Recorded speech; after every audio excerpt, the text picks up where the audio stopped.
You know who I can do without? I can do without the people in the video store. Which ones? All of them. This is Massive Late Fee with Mike and Mark.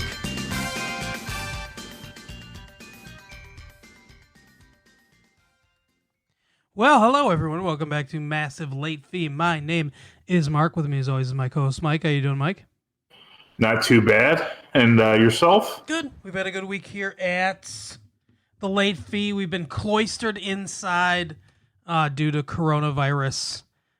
We can't go anywhere. Our kids are here. It's like The Shining. Yeah, I've not been doing a great job of staying inside. I mean, I went out yesterday and got some items, but I mean, I'm always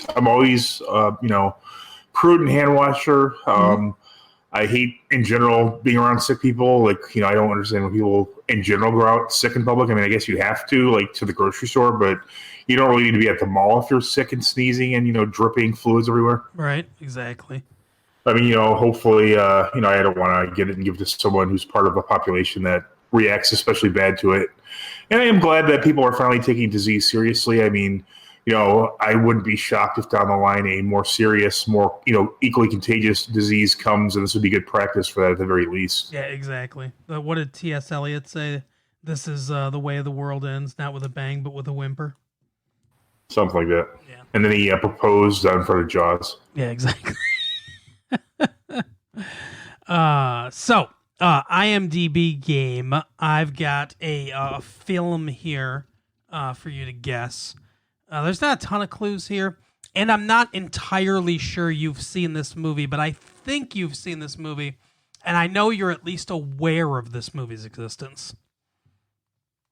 Fair enough. So, under sex and nudity, a nude male corpse is shown. Some blood. Insomnia. It's very sexy. No, not Insomnia. Let's see. Let's go with profanity. At least 7 F words in the first hour. None used with, quote, mother. A few mild uses like shit and son of a bitch. RoboCop. No. So this person went through the first hour and then was like, I'm not counting this anymore. Let's see. Drugs, alcohol, and smoking. Tranquilizers and other hospital drugs are used. What is a hospital drug? Operation Dumbo Drop. No, you're getting closer though. Let's see. I'm gonna do violence and gore because I think both frightening and intense scenes probably.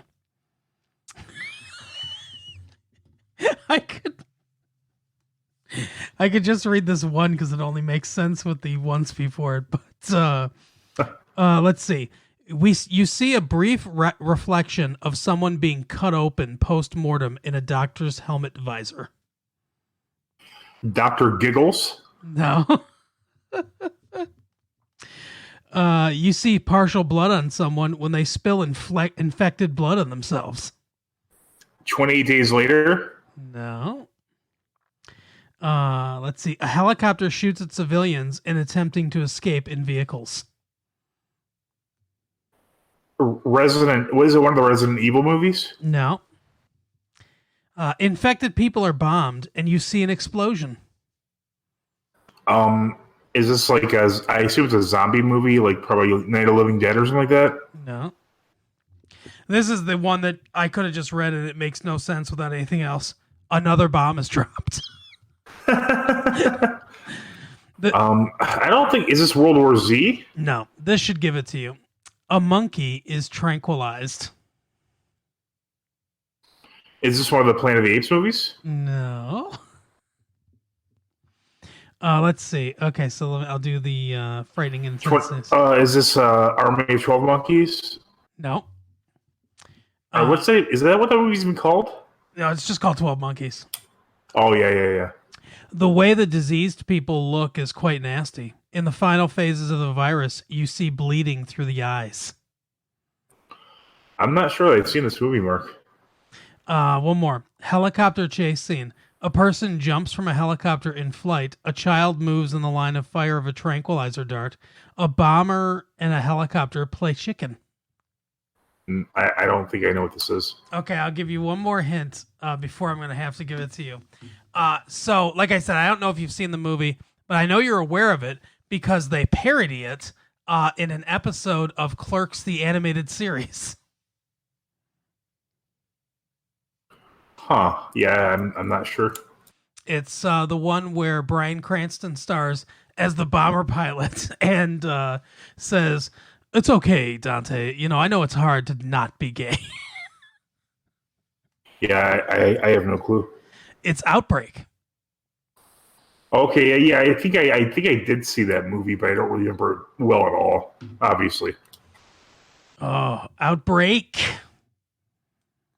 Prescient for our time, although unlike Motaba, this coronavirus is not a hemorrhagic disease. Yeah, that would suck. Plug, make sure you tell the papers that it was Motaba. It is Motaba, sir.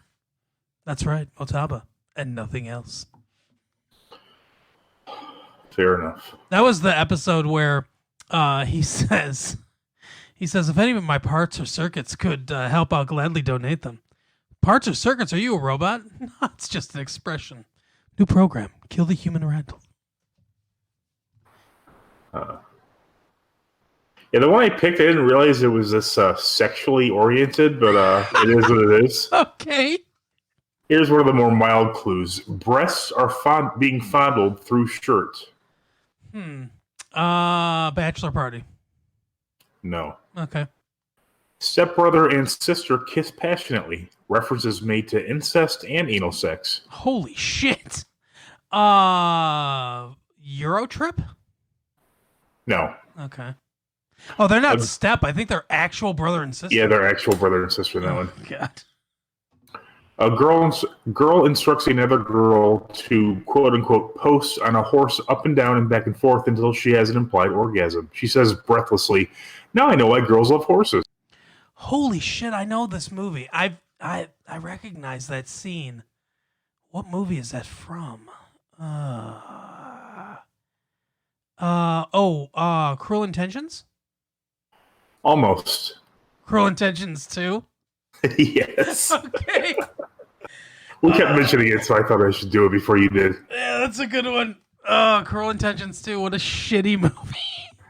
But it makes way more sense than Showgirls 2, or as you would say, Striptease 2. That's true, yes. I bet they made a Striptease 2. I didn't see the original Striptease. I'm assuming that Demi Moore had shaved off her giant bush at that point. I would hope so. Although I think it'd be pretty brave if she had. Yeah. Like this thing goes up her stomach quite a bit. Yeah, is she Italian? I don't understand what's going on. I don't know how it could grow that long. I don't know. I feel like it looks like she spilled Ron Popecia formula in her hair or whatever that the stuff that's supposed to make your Rogaine? Yeah, Rogaine. There you go. Ron Papicia sounds like a football player from the 50s. Ron Papicia with a sack! Not that we count those as a statistic category yet. Right. So, I've got a little bit of news today before we kind of... you got another game too, right? Let me read a couple pieces of news before we get into... Do we have any of this mail you've been talking up as well? Oh, yeah, I can pull some of that. I didn't actually pull any of it up, but I can pull some of that up. I'll do that in a minute. So Lorenzo Brino, as it says, Seventh Heaven Star, died, I guess, earlier, late last night or in the early morning hours at 21. Not of the coronavirus, but he lost control of his Toyota Camry and struck a pole. First of all, you're driving a Camry, man. I mean, that's not exactly... Maybe he's just sensible with his money. Not exactly like Paul Walker, But here's the thing. So, Lorenzo Brino was one of the babies, I guess. Yeah, that was my guess if he's 21, because that show's been off the air for some time. So I know that people want to be nice when somebody dies, and you know, you should be, but it's it's the headline is Lorenzo Brino, Seventh Heaven Star, dies at 21. Star? I don't think so. I think also, though, you know as well as I do that anybody even like tangentially involved in any TV show or movie, they'll say star just so people will look at it. Like, especially on like Yahoo.com, it's like star of, you know, the A-Team, and it's like maybe like that Frankie Santana guy or something like that, you know? Mm-hmm. Yeah, exactly. Yeah, I think that's you're right. I think that's them trying to get clicks. That's, you know, I don't like that. But you know, he tragic, obviously. I don't know. They don't know if any alcohol or drugs or anything was you know, involved, but I guess he was one of 4. So, you know, their parents got 3 more. Oh, geez. I thought you meant 4 people like in the crash. No, he was a quadruplet. Damn, they were making some bank renting those kids out to Hollywood, huh? Absolutely. So, yeah. Have you seen Mackenzie Rossman recently? I don't even know who that is. I wouldn't have either, but it's the one that played Ruthie, the youngest. Okay, yeah, I do. I did watch that show for some reason. I don't understand why, but I did watch it. I think it's because some young lady I was trying to put it to was really into it. Yeah, probably. I mean, why the fuck else would I be watching Sixth Heaven? She's kind of cute, and she's 30, but Jeez. she looks like she's like 20 still, or like 19. You know, like she looks very young, but she's 30 years old. It's crazy. Huh. That's weird. Yeah, good genes. So yeah, that's them. Now, as far as like the coronavirus goes, obviously that's what everybody's talking about. Several movies have been postponed. If you want to avoid crowds and practice some social distancing, you can see Bloodshot. That's one of the movies. If you want to quarantine yourself for an hour and a half, yeah, go see Bloodshot. That's one of the ones that's still out there. But they the new Bond movie and several other movies have been postponed, and the fall is shaping up to be a really packed movie time. And the other big piece of news that most people, I'm sure, have heard of it at this point is that Tom Hanks and Wilson, not the volleyball, but Rita Wilson, his wife, have the coronavirus there in Australia, and they've been quarantined. Can I say and by risk I mean absolute confirmation of being sexist, that Tom Hanks' wife, Rita Wilson, looks very good for her age. Oh, absolutely. Like, wow. Yeah, I think she's 60 or something like that. 63, I think. Oh, wow. Yeah, she definitely looks really good for I mean, she looks good just kind of in general, but yeah, another person with really good genes. Do you think in the future we'll know Tom Hanks only as the father of Chet Hanks? It's possible. You know what's funny? Tom Hanks, oh, you mean Chet Hanks' dad? You know what's funny is that because of all this stuff coming up with coronavirus, for some reason, I don't know why this is, but for some reason, people think that Tom Hanks is a pedophile. What? Yeah, like people are like pouring out their support on Twitter and everything, and then there are some people saying like, oh yeah, Tom Hanks is a pedo or whatever, like that pedo should get coronavirus or whatever, I don't know, but I was like, oh, what the fuck is going on? Is that like a Pizzagate thing or something? Yeah, it is. So I took I took a medium dive, not a deep dive, into this because I wanted to know what the fuck they were talking about. So it's another one of those QAnon things from 4chan or 8chan or whatever the fuck it is. And apparently... Jackie Chan. Yeah. Apparently, when people announce they have coronavirus or whatever, I guess it's like code that they're about to get arrested for, pedophile things or something. I mean, there's no proof of that, obviously.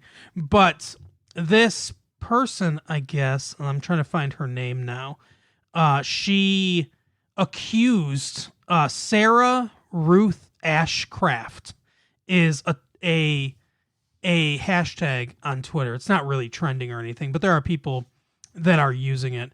And apparently someone going by the name Sarah Ashcraft, at Sarah Ashcraft on Twitter, decided to post a picture of herself saying, "This is me at 13, the age I was when at Tom Hanks purchased me from my father for sex as a dissociated mind control doll.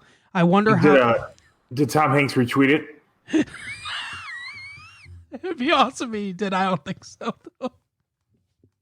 "I wonder how much he paid. I wonder how much money my father made for breaking my mind and selling my child body throughout my life. Will I ever get to know?" That's all you want to know, is how much money, how much was I worth? Yeah, she's more concerned about the money he's lost. Yeah, exactly. But anyway, so there are a lot of people that are, well, not a lot, I guess, relative to a lot, but there are more people than you would think that are tweeting about this. And what I think is funny is I'm going through all these hashtags, and it's like QA mom. QAnon, I think. But this is Q mom. So I guess it's a mom that's oh no. That's one of the QAnon people. But anyway, she posted something, and then Lose for Laferenti, I don't know, also tweeted something. That's like a hockey thing. Like they're trying to, I mean, I don't know how that's going to play out, but it's like a hockey prospect. Yeah. And then the next one down is a commercial for Jif peanut butter. I just think it's so funny in between all these things. So it's just like, and get some Jif too. But so apparently, Project for a Rad American Century is one of these QAnon things, and this is what the person who claims to be Q is saying. It's just a list of people who are supposed to be pedophiles, and then like weird, like stream of consciousness sentences. Bigger system of control at play. Stephen Colbert, John Podesta. Read the body language. Look into the eyes. Twitter, YouTube, Facebook are suppressing him. People have given away their power. They need to wake up. Mainstream media. What the fuck? New York Times lied. All they did was lie. Redeem yourself and come clean. Indictments are in. Just admit it and help out. Obama, 100% compromised. Obama Wendy. I don't like Obama like in a Wendy's commercial. I don't understand. I don't know. Jimmy Kimmel compromised. Well, no, America has truly lost its soul if Jimmy Kimmel is compromised. I don't know. Kevin Spacey. Everyone in Hollywood knew about Kevin Spacey. Everyone, but literally nothing happened for how long? ? And it's like, this is, I'll tell you, if you're a Q person that listens to this show, kill yourself. Yeah, just stop listening to the show. Like, I was telling my friend Matt the other day, like we used to give out like our Twitter info and that kind of stuff. But I mean, if you can't figure that out yourself, then are you really the kind of person we want listening to our show? We're fine. We want quality, not quantity. Correct. Oh my god. Yeah, oh my god, this coronavirus thing is the worst because I mean, yeah, obviously the virus itself is bad, but just like the sheer ignorance, just like shuffling onto like my Facebook feed, like anything I click on, like, oh yeah, well the government's doing this to try and make us get this ID. It's like, what are you talking about? I mean, people. Yes. I've seen so many people, like for the first time in maybe ever, Dean Koontz is in the news. These people are like this book. He had a book that mentioned a virus created near Wuhan. So everyone's like, oh look, okay. Yeah, Stephen. Oh my God, this guy wrote a book about a bombing in New York City 20 years ago. It was like a prophet. Right. Wuhan. Yeah, an area of China where there's a ton of people all living in close proximity there, and Dean Koontz was like, "Hey, what if a disease started there? You know, in the type of place where every disease ever has started." Did you see Norm Macdonald, who follows us on Twitter? Just so everyone knows, Norm Macdonald. Does he really? Yeah, he follows us on Twitter. Oh, nice. I knew he made those very nice comments, but I didn't know that he actually followed us. Yeah, he followed us after he made those comments, and he continues to follow us today. He has 1.1 million followers, and he's following about 700 people, and we're one of them. So, wow, that's impressive. I'm just saying.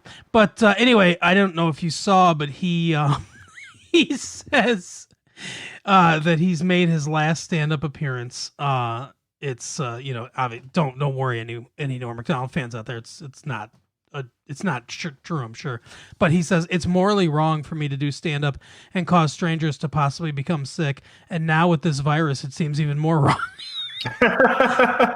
I'm postponing my next 2 gigs, but I'm hopeful a vaccine comes that protects us all from Tom Hanks disease, which is what he names the coronavirus. But then he posted some clips of his stand-up on YouTube and linked them on his Twitter account, which were very funny, obviously, because it's Norm. But he was, he was saying, it's weird. We all know how we're going to die now. He's like, I could just stand up here and cough, start coughing, and it's like, shooting you with a 9mm or something. And he was like, he said something like, but you guys came out. I think it was a great, a great decision to come out and sit next to strangers. He's like, at least I'm up here.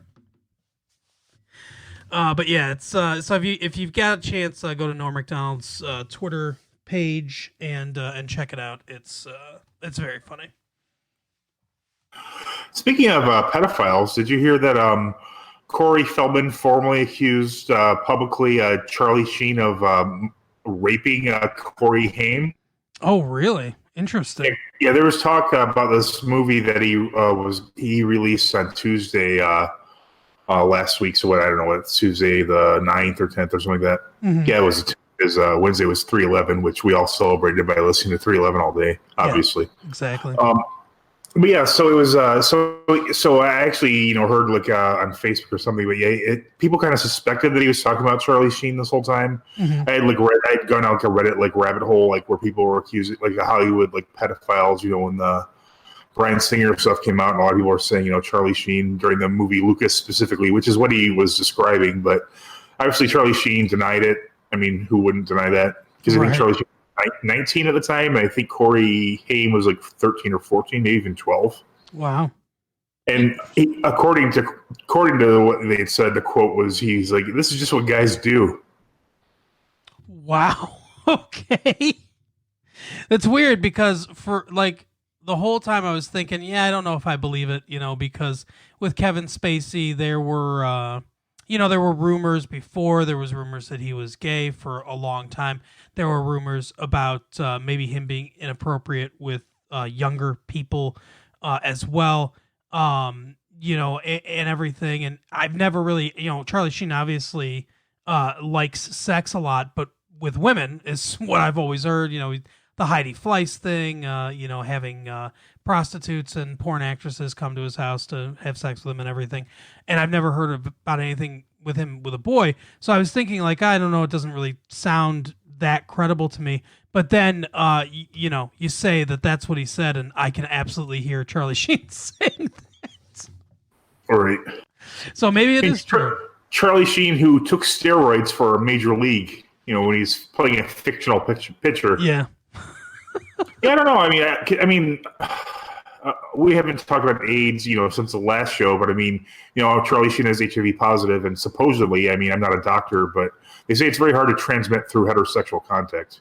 That is, yeah, I've heard that as well. Not impossible, but oh no, definitely not impossible. But definitely much easier through homosexual sex, just because of the logistics of it. I heard a little bit about the documentary, but I didn't really look into it. His documentary is called My Truth: The Rape of Two Coreys. Oh no. That's fucking awful. Yeah, it's not good. I mean, like, yeah, everyone called them the two Coreys in the 80s. Like, it's a terrible, if it happened, it's a terrible tragedy. But to call your movie The Rape of Two Coreys, oh, no one workshopped that title with him? I'm sure he did it all himself. Oh, holy shit. When he's not doing his music that has weird spellings for everything. Yeah. And, he's a big, like, he loved Michael Jackson and all that stuff. Corey Feldman. Until he didn't. Yeah. So the whole thing is weird. Corey Feldman just seems very opportunistic. But I mean, at the same time, I wouldn't be shocked if, he and I think they both say, or at least he says they were both like, molested by older men in Hollywood, during their, upcoming. Would that surprise me if they were, no, it wouldn't surprise me. But yeah, it's wow. And I don't know why I even say he seems untrustworthy, because I mean, for all I know, he hasn't like just, made shit up or anything like that. Right.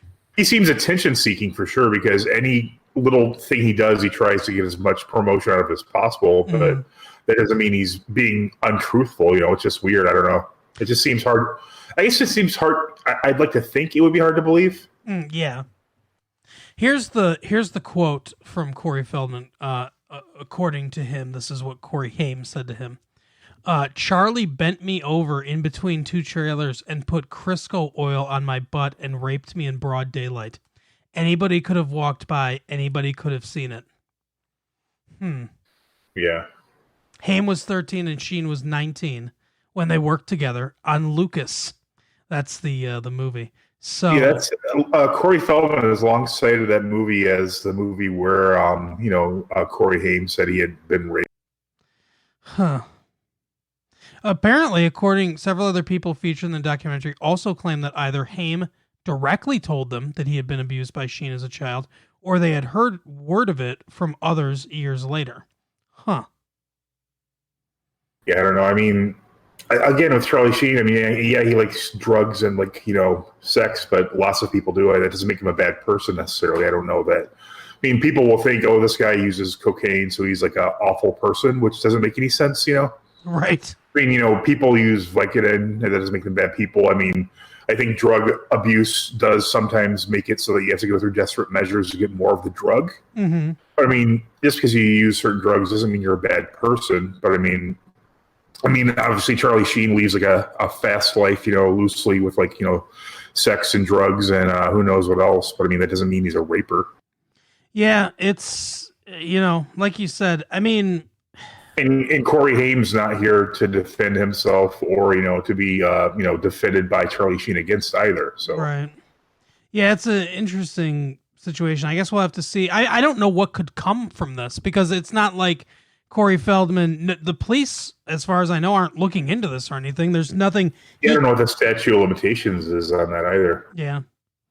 Yeah. And since the victim's no longer alive, I mean, I know with murder, obviously, that would be, they'd still keep going after it. But I mean, right. With so much being relying on witness testimony, I mean, it's all hearsay, every single bit of it.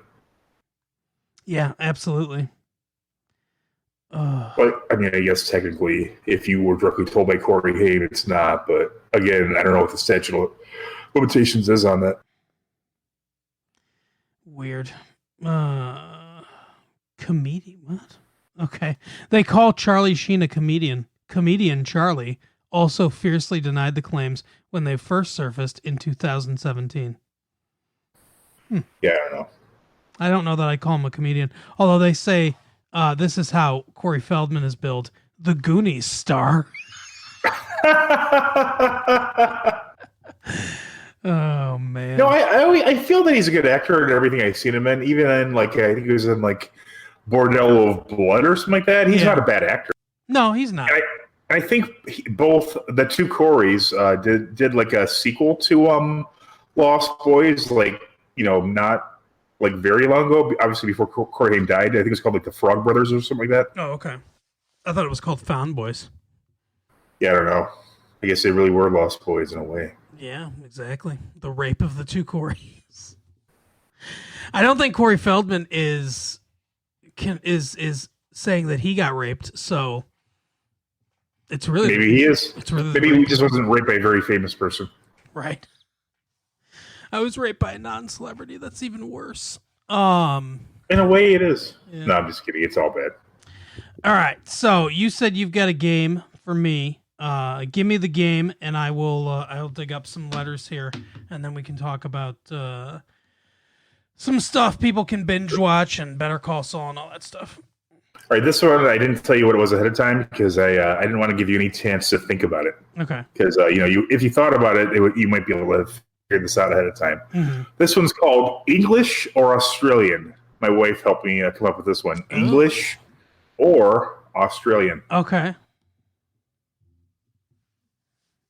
I like it. A smooth criminal.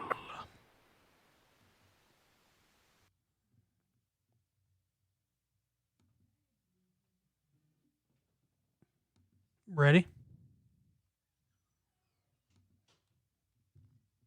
Did I do something to mess you up? I know. I hear you now. Oh, okay. All right, so my wife helped me come up with this. We're going to do this rapid fire. Are you ready, Mark, for English or Australian? Yes, I am. All right, Tom Hardy. Ooh, Tom Hardy is English. Yes, Eric Bana. Eric Bana is Australian. Kate Beckinsale. I think she's English. You're correct. Kate Blanchett. She's also English. Nope, Australian. Margot Robbie. Oh, she's Australian. I know that. Hugh Grant. Hugh Grant is English. Hugh Jackman. Hugh Jackman's Australian. Nicole Kidman. She's Australian. Born in America. You're wrong. You lose. She was born in Hawaii while her parents were instructors there. I just discovered like 10 minutes ago. Oh, okay. That's all I have. I didn't. I need to make a list ahead of time. Is what I really need to do for these. That's okay. But you lost. All right. Well, yeah. I failed to recognize that Nicole Kidman is technically dual citizen, I guess. I don't know. She also married Tom Hanks, so No, she didn't. they didn't get married? They just dated? No, she didn't marry Tom Hanks. Oh, Tom Cruise. She's got the virus. That's why he's in Australia, I guess, visiting his ex. Yeah. Oh, I can't remember what he's doing a movie about. It was something. It was like it seemed like a biopic or something. Oh, he's doing the Elvis movie. That's it. Yeah, I think he's Colonel Tom Parker. Correct. Yeah. Did you hear who they got to play Elvis? No. Yahoo Serious. Australian. That's the name I forgot. Oh my God, Yahoo Serious. No, I have no idea. Oh, Jesus. Oh, Chris Hemsworth. Chris Hemsworth is Asgardian. Yes, you are correct. What was I going to say? Oh, yeah. So, male. Here, this is... Chris Kattan. So, Chris Kattan is from, I think, Florida? That would make sense. That's weird. Is he from Florida? I don't know. I've only got a couple pieces here because... That's way more about Chris Kattan than I ever knew. I'm gonna have to go through at some point and actually separate these all out and everything. But let's see. Chris Kattan was born in Culver City, California. See, he was born on the set of The Tonight Show, I think. So anyway, let's see. First one says, where the fuck have you been? That's the subject line. Guys, I cannot get through a day at work without listening to you fucking idiots talk about movies and whatever you want. Where have you been? I'm going insane. Please answer me. I'm going to jump off a bridge. What? Where does it say I work? At a bridge? That's signed Chuck from the Brooklyn Bridge. Oh, I guess he does. I made up that last part about the Brooklyn Bridge. beverage. What? But that is from Chuck. So we're back, Chuck. Mixergate, Chuck. We've been back, yeah. QAnon should be looking into Mixergate, Yeah, I think, personally. Exactly. I want to see on 4chan and 8chan, I want the truth about Mixergate to come out. Oh, I thought you said you just went to 8chan for all those jokes. Is that the one where they make all the anti-Semitic jokes, or I don't know? We went to 4chan once. I've never been to 8chan. Yeah, I don't think I'd go to 8chan. It's just, from what I've heard, it's just all like racist stuff. What does it even mean? Like, I don't understand. What is It's a type of image board that originated around like Japanese culture. Like I don't know if it was anime specifically. Gotcha. But then the one guy, made 4chan, and I think he sold it to someone. I don't know who. Okay. Interesting. This one is titled Narcos. Uh-oh. Was that sent through the physical mail then? Hey guys. Hey guys. You started to talk about Narcos. You said you were going to continue talking about Narcos. Every once in a while you mention Narcos, but you never finished Narcos. Where is my fucking Narcos? We lied about Narcos. We're not going to ever go back to that subject. Oh my god. Although I have to say, I watched both seasons of Narcos Mexico. Very good show. We're going to bring up Narcos every week, but never actually discuss the episodes. Yeah, if you want to know about Narcos, the first part at least, just read Killing Pablo by Mark Bowden. Very good summary of what happened in Narcos. Yep. Very good show. I don't know why we stopped watching it, but we did. Yeah, here's the thing, guys. So it's hard. Well, I mean, it's not hard, but it's somewhat boring, I guess, to like every episode to kind of be like, hey, we're gonna do like a series where we look episode by episode. Yeah, if you don't believe Mark, check out our series about a show that we watch every episode of. Yeah, called Dumpster Diving. No, House MD. Oh yeah, that's true. House MD. Yeah. If you don't believe us, no, I mean, yeah, doing something like separate like that where that's the focus of the whole show is fine, but I don't know. It's just like it just seems weird to do it on the main show. So we although we are doing that with Better Call Saul currently. Yeah. Well, that's what was going to be my segue.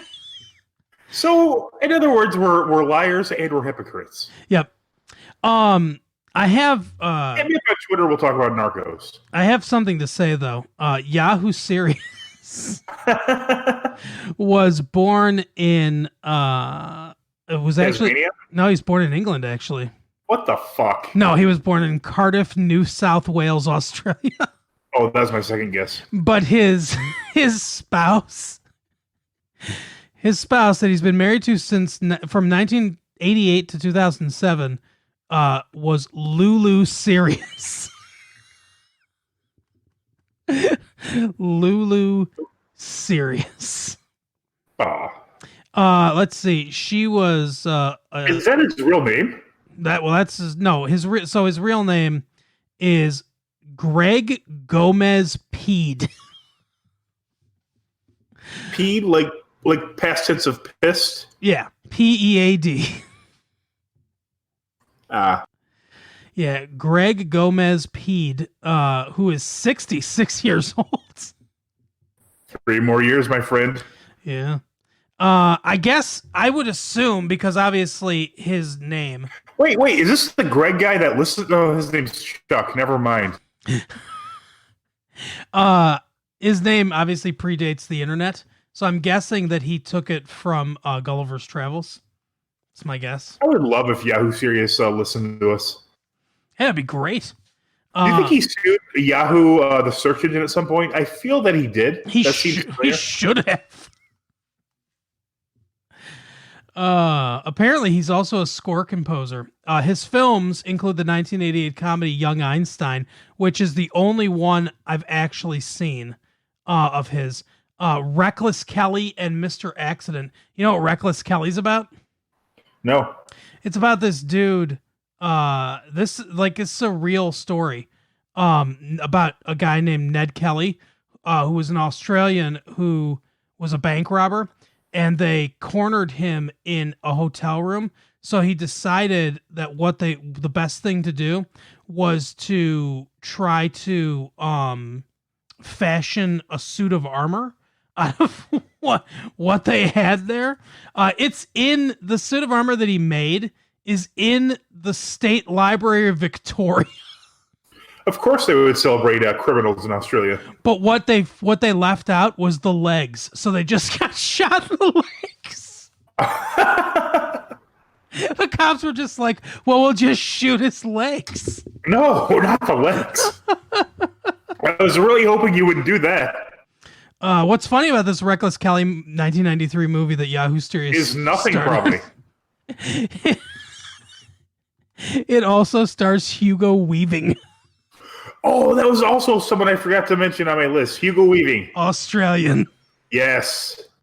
But I wouldn't Did have... he just do a disembodied voice in this movie? I wouldn't have known that. Although, oh no, actually, Hugo Weaving, not Australian, born in Ibadan, Nigeria. African. Damn it, I knew it. Yeah, because I was going to say I wouldn't have known that if I hadn't looked that up just now. But yeah, he's an actor in residence in Australia. I guess he lives in Australia, but he was born in Nigeria, apparently, at a teaching hospital. His parent to Nigerian to English parents. So he's the son of English parents, born in Africa and lives in Australia. Exactly.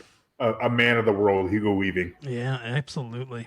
I like Hugo Weaving, but he only does voices now, I think. I wonder if he's going to be in the new Matrix movie. Yeah, what do you think about that? So I've heard some weird things about that. I think I'm not going to go see that. Yeah, I think I'm not going to go see it either. But I've heard that it takes place in a world where the Matrix is the movie, like where the Matrix movies exist. Huh. And so that might explain how Trinity and Neo are both, around since Trinity died. Spoiler alerts for a very old movie, but Trinity died and Neo kind of did, sort of. Well, little I've heard though is this is a prequel. Oh, interesting. But that was, I have not followed or really looked into this movie at all. I'll see it at some point. I don't think I'm going to go out. Yeah, I probably will. I watched 2 and 3 both, which were not good. I mean, they had good action sequences. Those my friend Matt, pointed out. There, in spite of the special effects budgets, there's some really bad special effects. Like especially when Neo fights all the agents, like the pole he's using, it actually bends, so it's clearly made of rubber, not metal at one point. Yeah, there's a lot of rubber face too. in that and then the agents, especially in that scene, they're really badly done in a couple instances. Mm-hmm. That's one thing. So when the new Matrix movie is about to come out, we should do the Matrix 2 and 3 Revolutions and Revelation or whatever the fuck it is for our dumpster diving. Yeah, not a bad idea. But anyway, something. The first one of my favorite movies ever. It's me too. Perfect. It's an amazing, perfect movie. I remember Ben's little brother Andy went to see that movie. When it came, like we all saw it when it came out, and he was the only one that didn't really like it that much. And we asked him, we were like, how could you not like this movie? It was great. And he said, I just didn't really get it. Like, I didn't understand what the Matrix was, or like, I didn't get it. I was like, what? Like, they sat down on a couch and explained exactly what everything was. Yes. How could it not be clearer? So shout out to Andy for not understanding the Matrix somehow. Yeah, for being a dumb piece of shit. Lawrence Fishburne, or as racist, entertainment columnists on TV would call him Samuel L. Jackson. I really wish Lawrence Fishburne was in more stuff. I really like him, watching him as an actor. Me too. I like Lawrence Fishburne a lot. But anyway, so do I know some Lawrence Fishburne trivia? Was he born in Australia? No, you know what his friends call him? What? Larry. Oh, nice. Larry Fishman. That's your Hollywood Inside Tip of the Week. All right. So if you see Lawrence Fishburne out, call him Larry. I know you might look, and then just to go, I'm not even your friend. We don't know each other. I bet the original Matrix was responsible for a lot of people like in their early 20s who are like kind of on the verge of going schizophrenic. It's a very a profound experience. Like when you realize the whole thing is just, it's like a wow kind of moment. When you realize, oh shit, he's in this computer program the whole time. Yeah, because that's not something. And any other movie, the advertising campaign for the first Matrix was brilliant because it was all what is the Matrix? And it has pins and like that kind of stuff. And then all of a sudden when you see it, it's like, oh my God, this whole thing I'm watching is just a lie. It's not like spoon-fed. I mean, it is obviously at one point, but I mean, it's really like one of the really underappreciated reveals in a movie. I mean, a lot of people were really big into M. Night Shyamalan's twist, but that, as far as a twist in a movie, that's Janet Leigh being stabbed in the first third of the movie kind of twist. Yeah, absolutely. Yeah, definitely, and that's something you can't get it back once it happens, obviously. But that's something which is ironically what happens in the movie. You can never you never feel the same way again when you take the red pill. Yeah. And that's something that younger audiences a lot of times just can't really approximate, and it changed a lot of things when that came out in '99. It certainly did a lot for the leather industry. Yes. But it's the mirrored glass, and I think people are still looking for those phones. Oh yeah. Yeah, absolutely. But there's a mental disorder named after the Truman Show. It surprises me there's not one named after the Matrix. Yeah, believing reality is not real. Even me, at the end, I kind of feel the back of my head, how do you know if you're not plugged into something? You never would know. Yeah, exactly. Oh, I just rubbed the back of my head to check, but I still wouldn't know. What if you felt something? Well, if we're in a Matrix, machine overlords make our show more popular. But anyway, so Better Call Saul this week, as we always do on this show, we'll continue talking through one series that we like episode by episode. And then right when you're really invested, we'll go to something else. This episode I thought was pretty interesting episode this week. It starts out, and I kind of figured that we were not seeing things chronologically at the beginning, because Saul's at this store. He's looking for something. He obviously wants to throw something somewhere, and he's kind of looking for, he's going to a antique shop or a pawn shop or something like that, looking for the right thing. He eventually settles on 3 bowling balls, and then we see him and Kim naked in bed together. Which of course is contrary to what I said last week or the week before, where they seem to have no physical relationship. Right. Yeah. There's definitely something going on, but it's the first time we've really seen kind of evidence of them, being intimate. But it's clearly the aftermath of, the end of the episode where they're throwing bottles off the balcony and everything. So when I saw Which is actually what I initially thought Saul was looking to do, to throw something heavier off the balcony. Yeah, me too. That's what I was that's what I said to Carol. I was like, is he looking for something that would chuck off the balcony? But then, we see the aftermath, and I was like, oh, okay, so that's something that's going to come back later, because that's not the right order chronologically of the way things are. Right. Hey, Mark, can you hold just 1 second? I need to plug my computer in. Sure. Just like continue talking. Just like last week, should I put an edit point in here? Should I actually do some work? You won't. Oh, I almost have the YouTube. Whatever you call it, channel. I almost have the YouTube channel built. I have the video done. The video's done and ready to go. I almost have the channel built kind of the way I want it. It'll be the first video uploaded there. It's a bit of us talking about the concept of Life in the Fast Lane, and then I made like a little abbreviated trailer for Life in the Fast Lane at the tail end of the video. I completely forgot about what that was. Could you please tell me again? It's the thing where the poor guy becomes rich. because of an Angels thing or whatever, and then the Pope turns out to be the devil in the thing. I don't know. It made more sense when we did it before, but yeah. My wife and I last week, before this coronavirus thing really started, we saw a kid running during a time period when there should be school, and my wife said, "What is that kid doing? Just running?" And just running around the street.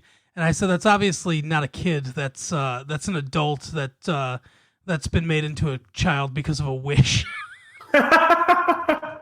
And he's just plugged in, by the way. And he's just training for the big meet or something. But anyway, so was it Tom Hanks? Yeah, it must have been. So yeah, before he got coronavirus. So yeah, Life in the Fast Lane, where the Pope, the devil masquerading as the Pope, makes a poor guy into a rich guy, and instead of oh yeah, I remember this now. Instead of having a moral quandary, he's just like, yeah, this is great. All my troubles are gone. But anyway, so I'm trying to remember what happens after that opening. Him and Kim talk. He kind of gives her what his schedule is for the day. She's clearly unhappy about the whole Mesa Verde thing. She goes into the office and, well, first of all, she looks at the mess they made from the night before and she wants to clean it up.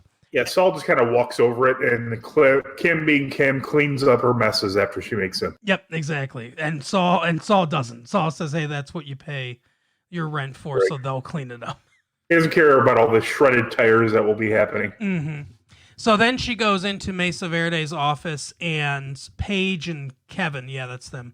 They're talking about the call center and everything, and Kim says, "Hey, maybe we should move where we're going to have the call center to the other location that we looked at." And she kind of gives reasons why she thinks it would be better to move the call center there and everything. And the whole time I'm thinking, just let it go, Kim. Like, I get what you're trying to do, but it's like, even if you convince them to switch it to this other place and you did it, the guy. Yeah, she actually does. It makes perfect sense, but it's kind of a conflict of personality because Kevin is used to getting what he wants because he's like a wealthy, powerful, owner of many banks, and yep. Kim, she realized this is really the first time like her work's really conflicted with her ideals. She doesn't want the little guy to be put under when it's not even necessary, and she could theoretically do something to change it. So she tries, and it just doesn't work.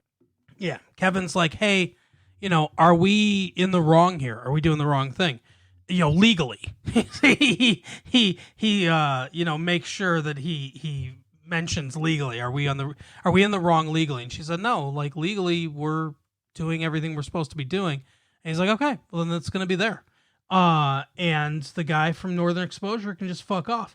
So Kim doesn't like this. She goes to see Jimmy in court, and we get what like classic Jimmy. I could see this coming a mile away too, as he's up there, he's talking about this guy robbed a 7-Eleven type store or something like that, and the clerk's on the stand and he's cross-examining him, and he keeps pointing to the guy sitting at the desk, and he's like, "So you can possibly identify this guy is the guy that robbed you and everything?" He's like, "Yep, that's him right there." Yeah.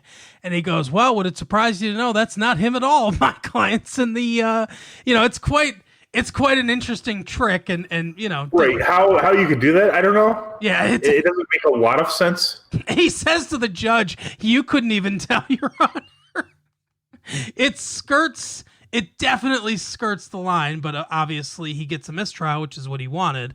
But yeah, it certainly skirts the line of, the judge is not happy. No. So, like classic Saul stuff. And she wants to have a talk with him because she wants, again, and it's almost like she needs Saul around or someone like him to be not a lackey necessarily, but to do the dirty stuff she doesn't want to do. It's like the whatever the consequences thing. I can't think of the phrase, but she wants the consequences, and she doesn't care about the mean or the ends justifying the means. Yeah, exactly. She wants the ends, and she doesn't want to be the one to get her hands dirty, but she doesn't care if some hands get dirty if she gets what she wants in the end. Because ultimately she believes in things being just, the right thing happening. She doesn't like to think that the law and justice are not the same thing. Yeah. Though clearly Saul is the perfect embodiment of them not being the same thing at all. Exactly. Yeah. Because he's using, and that courtroom scene is a perfect indication of it. That guy probably did commit that robbery. Yeah, the fact that they look alike so similar, he clearly had to get someone who looks just like him. And even then, because the court doesn't know the person, personally. Yeah, and it's like, that's really more of an indication that it is the correct guy than that it's not. Right. Technically, you're right. He didn't point out the right person, but only because you obfuscated the truth in order to trick him into making a mistake. That's not servicing justice. That's, maybe legally he did everything, that he, everything right, quote unquote, according to the legal system, but that's not justice. Justice isn't being served because of that. Right. Saul just uses the law to justify his own, beliefs, or really just to make money. Though he is kind of dipping his toes into the water of the really corrupt stuff. But he is also working with, Nacho and the Salamanca guy, the uncle, whatever his name is. Lalo. Yeah, that's it. Yep. Speaking of which, what are they up to this week, Mark? So, they're continuing on with the working with the DEA. We get some more Hank and Steve Gomez in this episode, which is nice. We see Hank's the guy. Dean Norris, I think is his name. The guy that plays Hank. He does a really good job of bringing it back to pre-Breaking Bad Hank, because obviously Hank's character goes through a bit of quite a bit of an arc during Breaking Bad, and he really has the he's competent, but he's also macho and a little bit silly and dumb. And he's definitely brought that energy back to it, but they're still working with the feds on those dead drops. Gus Fring is obviously not happy about this stuff because his money's gonna get taken, but he doesn't want his guys getting arrested, and that's the big thing. So they kind of go through. They follow these the guys doing the dead drop. They get the one guy, but they're onto the one guy, but obviously they're prepared for it. He speeds off, and then he stops, runs out, gets into a storm drain, and then somebody's waiting for him on the other side. It's funny because you get a sense that Steve Gomez and the rest of them, they're like, hey, we got all this money. That's great. You get a little bit of a sense from Hank that it's weird that he knew exactly where to go. Exactly. And then he had somebody waiting, almost as if they knew they were going to be tailed. Like all this was set up. He doesn't articulate it, but you can kind of see in his face, he's we didn't make any arrests. This just doesn't feel, great. Steve Gomez is like, hey, we got all this money, and then, we're going to put the Crazy 8 out on the street, and who knows, what he'll scare up for us. Yeah, like we see in Breaking Bad, Hank, underneath all the bravado, is a very capable, intelligent investigator who, doesn't let stray ends, just go without being resolved in some way. Yeah. And during this whole sequence, we actually see a really interesting thing about Gus's character. He's at the restaurant.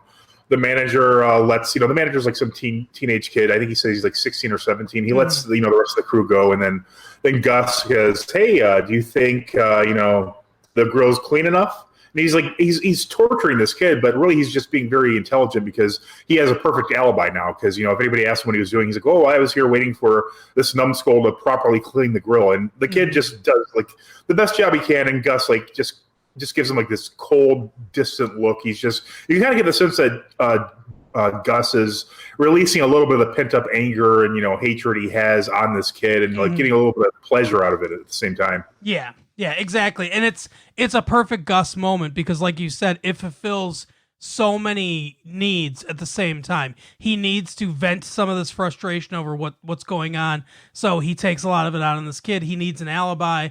This provides that. It's also. It also he's very exacting. His character trait of his. He's definitely he probably doesn't actually think the kid did do. I mean, it's suitable, but Gus doesn't want suitable. He wants perfection, and exactly. And his exacting standards have led to him actually probably being able to make as much from this chicken empire than meth. But he just still does the meth the whole time. Right. So it's another perfect scene with Gus, and the way they write that character, especially, I mean the whole show, but the way they write that character especially, I think is just spot on. And it's a testament to them taking the character and the character's traits, the character's personality, and instead of we want the plot to do this, we want the plot to do that, they shape the plot around the characters, kind of like it happens in real life. Sure. And that's, I think that makes a big difference in the show. Yeah, and as you said before, that has happened on the show as well, because they were initially going to get rid of Aaron Paul in the first season, but they just liked this character so much they just changed the entire thing. Same with Gus initially, like you said, because the guy who played the name we always forget, Tuco, like he was, had something else to do. Yeah. Yeah, and they also do it. We're actually going to talk about this in our next episode. Dean Norris actually wanted to quit Breaking Bad before he was destined to be killed on it, because he had another pilot. But Vince Gilligan wouldn't release him from the contract because the character had become so important that they needed him, and obviously they did, because wow. Mm-hmm. Yeah. Oh yeah. Absolutely. And then, and so while Jimmy's out and about, he runs into Howard from H&M, and Howard really has some. He loves Jimmy or Saul, whatever you want to call him these days. He basically says, he goes, your brother, was a genius. He was great at knowing the ins and outs of the law, but you're a hustler, and that's what we need. I mean, we need somebody who will drum up business, who will go out and get cases like you did with the Piper Sands thing. So He basically he harasses them until he agrees to meet him, for dinner. And then after this, he extends him the offer of a job. And Jimmy's like, well, I'm going to have to think about this, and I'll get back to you. Yeah, it's an interesting scene because, obviously Howard always liked Jimmy, called him Charlie Hustle. He brings that back, calls him Charlie Hustle, here as well. And it was really Chuck that was holding things up. Howard wanted to offer him a job when Jimmy graduated from law school. And Howard, in deference to Chuck, probably, was the one that was the bearer of bad news, both when, he said, hey, we're not going to offer you a job here. And, and pretty much everything else. As far as, Jimmy's interactions with Chuck went. And now that Chuck's gone, he wants to offer him a job. He's not offering him a partnership like his brother had, but he's like, hey, your name's on the building too. It's your legacy. It's what you deserve. And Howard wants, a lot like Kim, in certain ways, Howard wants to use Jimmy or Saul or whatever you want to call him to get what he wants. That's going to do the dirty work for him. Yeah, exactly. And Jimmy obviously rejects that to the point where he and resents it because he doesn't want to be thought of as this sleazy guy, even though he will do it if he. Mm-hmm. Yeah. He still wants to be considered the best. He doesn't want to be a cog in HHM. He wants people to look at him and say, hey, there's the best lawyer in Albuquerque or whatever. Yeah, it's or the most effective at the very least. Yeah, it's very similar to Walter White in Breaking Bad in that, he's not content just being successful. He wants to be successful on his own terms. Yeah. And he wants, if Howard had said, you know what, you're a brilliant attorney, you're bright, all this stuff, maybe he would, if he didn't mention that he just is really good at hustling, maybe he would have taken the job. We don't know. Yeah, exactly. But he takes those bowling balls that we saw him buy and hucks them over the privacy gate of Howard's house and destroys his car, which has Namaste on the license plate. Yeah. Which is funny because I believe I didn't look this up, so I'm not sure, but I believe Namaste basically means like I bow to what is eternal in you or whatever. Basically, I'm not sure. I know it's a yoga thing, and it's also the title of the episode. But yeah, I'm not really sure. But yeah, it's kind of. So I think a lot of it is kind of about like our inner selves, and it's like he's Howard's like. I think the title of the episode, the fact that it's his license plate, I think basically what it's saying is Howard's saying like, I see the real you in there. Like I see what's really you. And Saul doesn't like what Howard thinks the real him is, not this brilliant mind like Chuck or anything like that.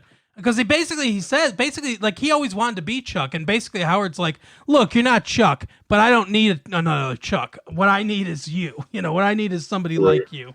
And, that's, I think, the biggest resentment of it. So, yeah, I think I could spend some more time thinking about it, but I think that's, I think that's a decent theory as far as what the episode title means.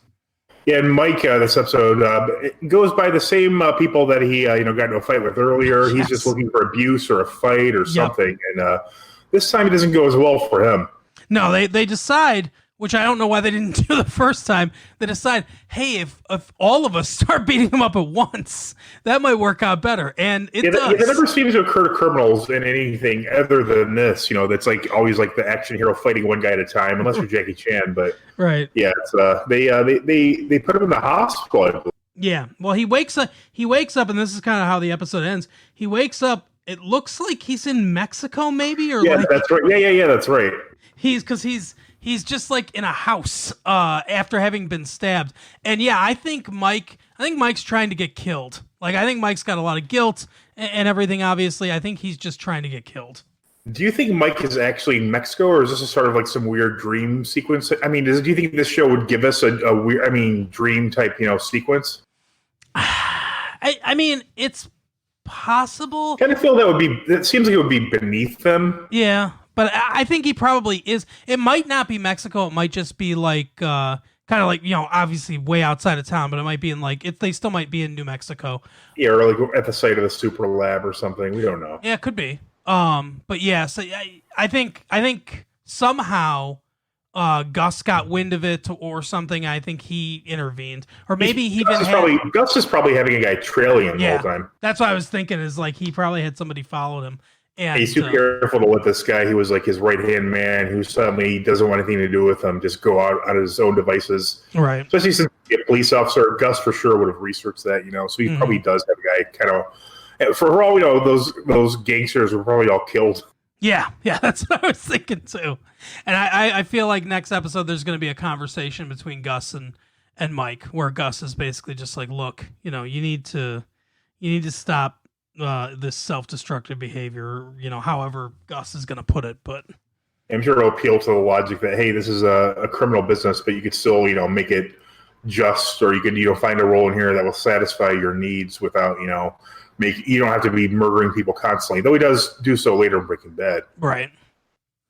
Another important thing at the end of this episode is we see Jimmy / Saul and Kim hatching up some kind of scheme. Mm-hmm. Not really going into detail, but what it is Saul ends up going to the Northern Exposure guy's house. Yeah.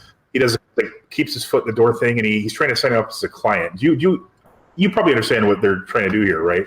I would. Yeah, exactly. Yeah, I mean, it appears, and also from the preview I saw from next week, it's obvious that they're trying to create a conflict of interest to get Kim, where she can't, at least in this very particular matter, she can't have anything to do with it because, obviously the defendant always gets to pick who their person is over the plaintiff. Yeah, so she won't be able to handle it, which is, going to be good for her. And, she trusts Jimmy to maybe get some justice for this guy as well. I think it's what he's actually going to do is probably going to be way beyond what she wants him to do. Oh yeah, exactly. But I can see it as something causing him to have a rift at the end of the season. But what's funny is he shows him a picture. We don't get to see obviously because of guideline reasons. But it's a picture of a man fucking a horse. And Jimmy says, I'm the man, and Mesa Verde's the horse. I hate those guys. What the fuck? Right. Yeah. So that's our episode for this week. As we mentioned before, you do know where to find us. Yeah. Find us where you want to find us. Write us, emails and all that stuff. We appreciate your support. If you do want to do something to help out the show, tell some friends about it. Tell friends, where they can find us and help us increase our listenership. But until next week, we will see you later. Bye. See you next time.